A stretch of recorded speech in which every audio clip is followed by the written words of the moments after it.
Hi! అందరూ ఎలా ఉన్నారండి? వెయిట్ లాస్‌లో ఇది నా డే 25. ఈరోజు నేను ఈ వెయిట్ లాస్‌లో నేర్చుకున్నవి చెప్తాను. నేను వన్ ర్యాండమ్ డే నవంబర్ 21న వాకింగ్ అయితే స్టార్ట్ చేశాను.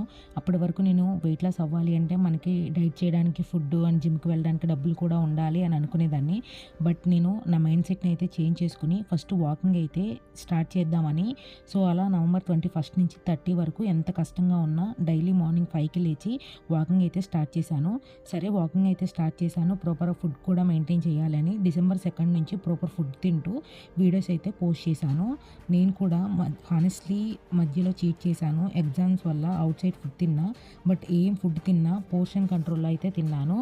అలాగే చిన్న చిన్న హ్యాబిట్స్ చేంజ్ చేసుకుంటూ నా డే 25లోకి వచ్చాను. వెయిట్ లాస్ ముందు 92 కేజీస్ ఉండేదాన్ని. డిసెంబర్ 16న 99 కేజీస్ ఉన్నా అండ్ జాన్ 5న 88 కేజీస్ అండ్ నా నెక్స్ట్ గోల్ వచ్చేసి 80 కేజీస్‌కి రావడమే.